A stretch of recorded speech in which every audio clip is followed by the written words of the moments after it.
तस्वीरें हम दिखा रहे हैं लगातार दर्शकों को। और देखिए पूरा राम मंदिर अब संपूर्ण हो चुका है। पहले आप जाते थे तो भगवान राम के खाली दर्शन कर पाते थे। देखिए राम दरबार की तस्वीर हम आपको दिखा रहे हैं। राम दरबार में भगवान राम पूरे परिवार के साथ सुशोभित हैं। भगवान हनुमान नतमस्तक दिखाई दे रहे हैं और प्राण प्रतिष्ठा के 673 दिन बाद ये साकार हो पाया है। पीढ़ियों का जो संघर्ष है, इसे कहें कि संपूर्णता आज ही मिली है और यही वजह है कि हर चेहरे पर एक उत्साह दिखाई दे रहा है। भगवान राम की धुन में सभी पूरी तरह से मगन दिखाई दे रहे हैं और प्रधानमंत्री लगातार हमने देखा था प्राण प्रतिष्ठा के दौरान भी कैसे हर एक चीज से जुड़े हुए थे। जो जिन्होंने यहाँ पर कोशिश की थी इस पूरे निर्माण की, उनको प्रधानमंत्री ने नमन किया था। और अब प्रधानमंत्री जब भगवान राम के आगे नतमस्तक है, ये वो छवि मृदुल हम दिखा रहे हैं जो भगवान राम की छवि देखकर एक तरह से बहुत खूबसूरत छवि है। और जैसा कहा है राम रामेति रमेति रमे रामे मनोरमे, और राम हमारे सहयोगी हमारे साथ ग्राउंड जीरो पर मौजूद हैं। राम वो दृश्य हम देख रहे हैं, वो छवि देख रहे हैं। और राम दरबार के बारे में जैसा आपने कहा नीलाम भुजुषाम अल्पो मलांगम, ये वो तस्वीर है। ये हमने पहली बार देखा है क्योंकि जो दर्शक पहले रामलला के दर्शन करने गए उन्हें हम बता दें प्रथम तल पर अब राम दरबार के दर्शन होंगे। राम आप क्या देख पा रहे हैं वहां पर?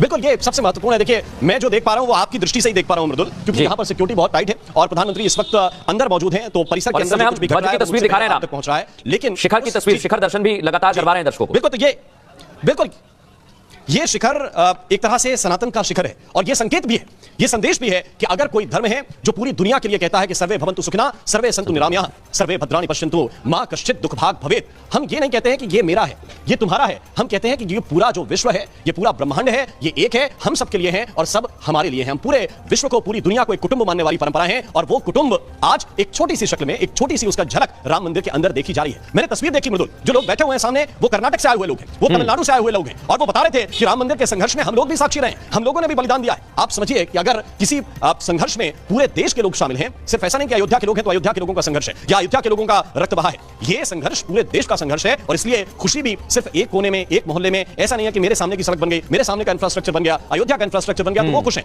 आज देश में बैठे हुए कहीं के भी सनातन धर्मावलंबी हो, उनके मन में प्रसन्नता है, उनके मन में इस बात की खुशी है कि एक ऐसी जगह जो हमारी थी, हमारे सनातन की थी, प्रभु श्री राम की थी, उस जगह पर आज उनका मंदिर एक संपूर्ण आकार ले रहा है। एक फिल्म आई थी मृदुल सुल्तान और उस फिल्म का एक गीत था जिसमें यह कहा गया कि पूरा होके खत्म हुआ सब, जो है आधा वही जिंदा है। ये जो जिजीविषा है कि कुछ संपूर्ण जो हमें दिख रहा है वो संपूर्ण मानना नहीं है बल्कि अगले लक्ष्य लेकर चलना है। प्रधानमंत्री नरेंद्र मोदी भी संभवतः इसी बात को मानते हैं। ये मंदिर की संपूर्णता है, ये एक विशेष प्रयोजन की संपूर्णता है।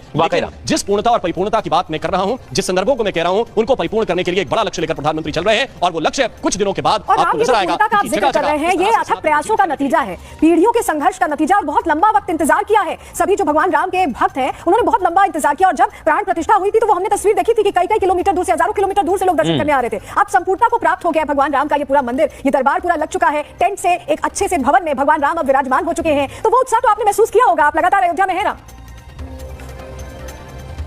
बिल्कुल, आप ठीक बात करें। वो अनुभव जो है वो जीने की चीज है और ईश्वर की कृपा ऐसी है।